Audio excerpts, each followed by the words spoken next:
الشيطان الرجيم بسم الله الرحمن الرحيم هو الذي بعث في الأميين رسولا منهم يتلو عليهم آياته ويزكيهم ويعلمهم الكتاب والحكمة صدق الله العظيم۔ عزیزان گرامی، السلام علیکم۔ محسن عالم کے اس پروگرام میں آج ہمارا موضوع ہے حضور اکرم صلی اللہ علیہ وسلم بحیثیت معلم۔ حضور اکرم صلی اللہ علیہ وسلم اپنی حیثیت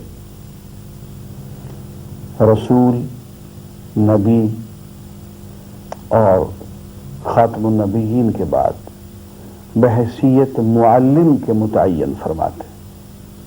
وَإِنَّمَا بُعِثْتُ مُعَلِّمًا، میں تو معلم بنا کے بھیجا گیا ہوں۔ اور حقیقت یہ ہے کہ معلم صحیح معنوں میں تو نبی ہی ہوتا ہے، اور اصل تعلیم، اصلاح نبی کا کام ہے۔ اب اسی کام کو آگے جو شخص اسی وفاداری کے ساتھ کرے دوسرے درجے میں، وہ معلم ہوتا ہے۔ قرآن مجید میں حضور اکرم صلی اللہ علیہ وسلم کا جو مینڈیٹ بیان کیا گیا ہے وہ 4 کام ہیں۔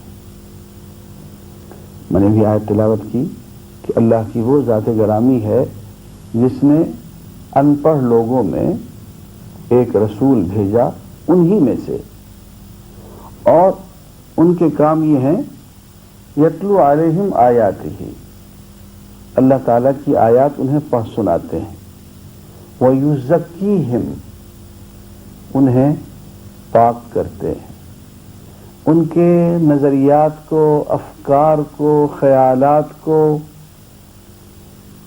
اذہان کو، اور پاک کرتے ہیں ان کے دلوں کو، ان کے جذبات کو، ان کی محبتوں کو۔ اسے تزکیہ کہتے ہیں کہ دل اور دماغ دونوں کی تطہیر کر دی جائے، صرف عقائد اور نظریات ہی درست نہ ہو بلکہ جذبات بھی، ارادے بھی، اعمال بھی درست ہو جائیں۔ تو دوسرا عمل یہ ارشاد فرمایا کہ پہلا تلاوت آیات، دوسرا عمل تزکیہ، اور تیسرا یعلمہم الکتاب، الکتاب کی تعلیم دیتے ہیں۔ وہ کتاب جو اللہ تعالیٰ کی طرف سے ان پہ نازل کی گئی انسانیت کے لیے، اس کتاب کی تفصیلی تعلیم عطا فرماتے ہیں۔ والحکمہ، اور دانائی کی، عملی دانائی، زندگی گزارنے کا طریقہ، اس کتاب کی تفسیری عملی تشریح، ڈیمونسٹریشن۔ یہ 4 کام ہیں جو اللہ کے رسول صلی اللہ علیہ وسلم کی ذمہ اللہ تعالیٰ نے لگائے۔ قرآن کی آیات پڑھ کے سنانا، لوگوں کا تزکیہ کرنا، انہیں کتاب کا تفصیلی علم دینا، اور کتاب کی عملی تشریح کر کے اس پہ عمل کر کے دکھانا، انہیں پریکٹیکل وزڈم عطا کرنا۔ یہ 4 بنیادی کام ہیں نبی کے اور رسول کے۔ عزیزان گرامی، اگر آپ غور فرمائیں تو یہ چاروں کے چاروں کام جہاں رسول کے ہیں، نبی کے ہیں، یہ کام معلم کے بھی ہیں۔ اس لیے کہ آیات پڑھ کے سنانا، تزکیہ کرنا، لوگوں کی صفائی کرنا، پھر تفصیلی تعلیم دینا کتاب کی، اور پھر اس کتاب پہ عمل کر کے دکھانا، اس پہ ایک نظام مرتب کر ڈالنا، یہ تعلیمی کام ہے اور اس کے ساتھ ساتھ اصلاحی کام بھی ہے۔ حضور اکرم صلی اللہ علیہ وسلم نے زندگی میں جس قدر زور تعلیم کی اشاعت پہ دیا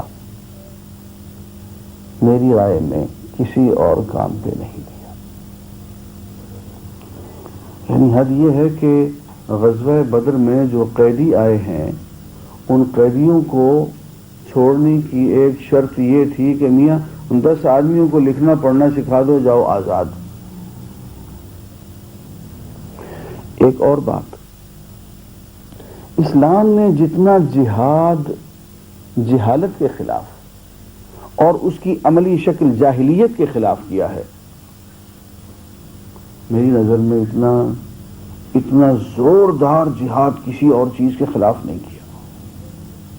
قرآن مجید میں پڑھتے ہیں حکم الجاہلیت یبغون، کیا یہ جاہلیت کا طریقہ، جاہلیت کے فیصلے، جاہلیت کے قانون یہ اختیار کرنا چاہتے ہیں؟ عزیزان گرامی، جہالت لا علمی کو، بے علمی کو، ناواقفیت کو کہتے ہیں.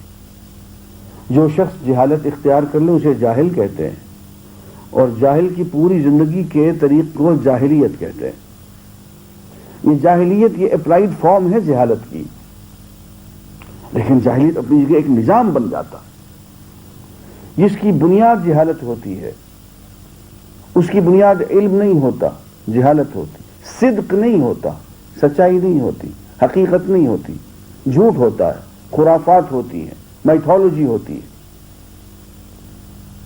تو وہ پورے کا پورا نظام زندگی گزارنے کا طریقہ جس کی بنیاد جہالت پہ ہو، جھوٹ پہ ہو، حقیقت کی بجائے خرافات پہ ہو، میتھولوجی پہ ہو، اس سارے نظام زندگی کو جاہلیت کہا جاتا.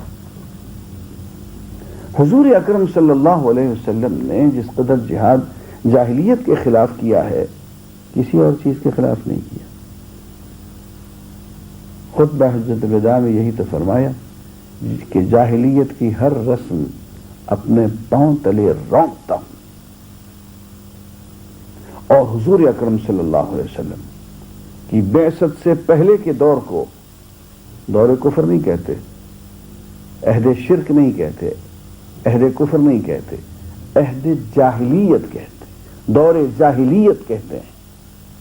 اس لیے کہ حضور اکرم صلی اللہ علیہ وسلم نے جاہلیت کا خاتمہ کیا ہے. تو ایک بات تو بڑی وضاحت سے یہ سمجھ لینی چاہیے کہ اسلام کی اصل ٹکر جو ہے وہ جہالت سے ہے، جاہلیت سے ہے.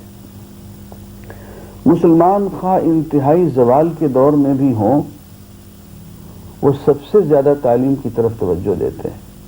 1849 میں جب ایسٹ انڈیا کمپنی نے پنجاب ٹیک اوور کیا، سکھوں سے لیا، تو 1849 میں first director of education Lahore کی جو رپورٹ ہے اس کے مطابق ہمارے ہاں شرح خواندگی پنجاب میں 84% ہے، لٹریسی ریٹ 84% ہے. اور یہ 1849 کا دور وہ ہے جس میں ہم سال ہر سال سے پٹ چکے تھے، لیکن تعلیمی خواندگی، شرح خواندگی 84% تھی. 28,000 کے قریب ہمارے یہاں پرائمری اور مڈل اسکول موجود تھے. میں پنجاب کی بات کر رہا ہوں. تو تعلیم پہ جس قدر توجہ دی جاتی رہی ہے اور کسی بات پہ نہیں، اس لیے کہ اسلام اصل مقابلہ جہالت سے کرتا ہے اور اس کا اصل مشن دنیا میں روشنی پھیلانا ہے. جس رفتار سے تعلیم پھیلتی چلی جائے گی بالکل اسی رفتار سے اسلام پھیلتا چلا جائے گا. آپ دیکھ لیے کہ اس دور میں چونکہ ایک آؤٹ برسٹ آف نالج کا دور ہے، سب سے زیادہ دنیا میں جو چیز اس وقت پھیل رہی ہے وہ اسلام ہے. جس تیز رفتاری سے یہ دین پھیل رہا ہے دنیا کا کوئی اور نظریہ، کوئی اور دین اس وقت نہیں پھیل رہا. اس کو یہ کہ یہ دور علم کا، تحقیق کا، الیکٹرانک میڈیا کا دور ہے. لیکن یہاں میں ایک بات کہنا چاہوں گا کہ حضور اکرم صلی اللہ علیہ وسلم تو علم کے شیدائی تھے، لیکن علم بذات خود خطرناک چیز ہے۔ علم اگر بکھرا ہوا ہو، اگر صحیح طور پہ اس کی تدبیر نہ کی جائے، اگر اس کو صحیح ترتیب سے حاصل نہ کیا جائے تو علم بہت خطرناک ہوتا ہے۔ یہ بڑے بڑے مجرم یہ بے علم لوگ نہیں ہوتے۔ یہ شخص نے یہ ہیروئن نے ایجاد کر دی، وہ اچھا بھلا سائنسدان تھا، وہ بے علم آدمی نہیں تھا، لیکن دیکھیں انسانیت کا سب سے بڑا دشمن نکلا۔ اس نے انسانیت کے بہت بڑے حصے کو بے موت مار دیا۔ یہ چرس، گانجا، شراب، یہ جو لوگ ایجاد کرتے ہیں وہ بے علم لوگ نہیں ہوتے۔ اسی طرح سے دنیا میں جو لوگ جاہلانہ نظام پھیلاتے ہیں، جو لوگ اونچ نیچ پھیلاتے ہیں، جو لوگ ایک میتھولوجیکل سسٹم پھیلا دیتے ہیں، اور ایسا نظام جس میں کہ سوائے ایکسپلائٹیشن کے اور ظلم کے اور کچھ نہیں ہوتا، یہ لوگ بے علم نہیں ہوتے۔ ان کے یہاں بھی علم ہوتا ہے، لیکن ایسا علم جس کا تعلق اللہ کی ذات سے، اللہ کے نام سے نہیں ہوتا۔ ایک نبی جب بحیثیت معلم کی آتا ہے تو اس کا پہلا کام یہ ہوتا ہے کہ علم کے ساتھ اللہ کے نام کا رشتہ جوڑ دیتا ہے۔ دیکھیے پہلی جو آیت نازل ہوئی ہے اس کے الفاظ پہ غور کیجئے، اقرأ بسم ربک الذی خلق، پڑھیے، علم حاصل کیجئے اس پروردگار کے نام سے جس نے پیدا کیا۔ اب کہنے والا کہہ سکتا ہے کہ یار یہ تو بڑی تعصب کی بات ہوئی، علم کی ابتدا ہی اللہ کے نام سے ہو گئی، یہ تو پری آکوپائڈ ہو گئے، یہ تو تعصب کی بات ہو گئی۔ یا غیر جانبداری کی بات تو یہ ہوتی کہ اللہ کا نام نہ لیتے، کسی کا نام بھی نہ لیتے۔ یہ کیا ہوتی؟ یہ غیر جانبداری کی بات ہوتی، یہ لبرلزم کی بات ہوتی، یہ فلسفے کی بات ہوتی، یہ لاجک کی بات ہوتی۔ عزیزان گرامی، دو ہی باتیں ہو سکتی ہیں، یا آپ علم اللہ کے نام سے حاصل کریں، یا علم اللہ کے نام کے بغیر حاصل کریں، یا دنیا میں آپ اللہ کو مان کے جئیں یا اس کا انکار کر کے جئیں، بغیر مانے جئیں۔ دو ہی چیزیں ہو سکتی ہیں، تیسری بات تو نہیں ہو سکتی۔ اب میں یہ پوچھتا ہوں کہ اگر اللہ کو مان لینا، اللہ کا نام لینا اگر تعصب ہے تو کیا اس کے نام سے دشمنی تعصب نہیں ہے؟ کیا اس کا انکار کر لینا دوسری طرف سے بگٹڈنس نہیں ہے؟ جس طرح سے یہ تعصب ہے بھائی، ویسے ہی وہ تعصب ہے۔ اب ان دو تعصبوں میں سے ایک تعصب کا تمہیں اختیار کرنا پڑے گا، یا تعصب اللہ کے نام والا اختیار کر لو، یا تعصب اللہ کے نام سے انکار والا اختیار کر لو۔ ہے تو وہ بھی تعصب۔ ہمارے یہاں دانشور لوگ بے ایمانی کرتے ہیں، ڈنڈی مارتے ہیں، بے ضمیری کی بات کرتے ہیں، اللہ کا نام لے تو کہتے ہیں یہ تو ملا پن ہے، یہ تو بگٹڈنس ہے، یہ تو کنزرویٹو ایٹیچیوڈ ہے۔ اس کے لیے اتنے موٹے موٹے الفاظ، بڑی بڑی گالیاں انہوں نے تراش رکھی ہیں، اور اللہ کا نام لیے بغیر کام کریں، اس کی ذات سے انکار کریں، دل ہی دل میں اللہ کے نام سے بغض ہو، اناد ہو، دشمنی ہو، تو اس کو وہ لبرلزم کہتے ہیں، اس کو وہ فلسفہ کہتے ہیں، اس کو علمی تحقیق کہتے ہیں۔ اس کے بارے میں ان کا خیال یہ ہوتا ہے کہ ہم تو بہت ہی کھلے دماغ کے، وسیع صدر قسم کے لوگ ہیں۔ کیوں بھائی؟ تم دل میں بغض رکھو، اناد رکھو میرے اللہ کے نام سے تو تم محقق ٹھہرے، اور میں اگر اللہ کا نام لوں، اس سے پیار کروں تو میں متعصب ٹھہرا۔ تم دنیا میں نفرت پھیلاؤ تو تم فلسفی بن جاؤ، محقق بن جاؤ، دانشور بن جاؤ۔ میں اگر دنیا میں پیار کی بات کروں، اللہ کے نام کی بات کروں، اللہ سے محبت کی, اللہ سے مخلوق کی محبت کی بات کروں تو میں بگڑیڈ ملا کہلواؤں. کس قدر بے ایمان ہے وہ دانشور جو کھلی کھلی بے ایمانی کرتا ہے کہ اللہ کا نام لو تو وہ ملائیت, اللہ سے انکار کر دو تو وہ سائنس, وہ فلسفہ, وہ تحقیق, وہ عدم تعصب. عزیزان گرامی, انسان پیدائشی طور پہ متعصب واقع ہوا ہے. آپ علم کی ابتدا کریں گے تو یا اس تعصب سے کریں گے یا اس تعصب سے کریں گے, یہ آپ کے اختیار کی بات ہے. قرآن مجید ہمیں یہ اختیار سجاتا ہے کہ اقرأ بسم ربک الذی خلق, یہ تعصب اختیار کر لو. بسم ربک الذی خلق, اس پروردگار کے, اپنے پروردگار کے نام سے پڑھو جس نے تمہیں پیدا کیا.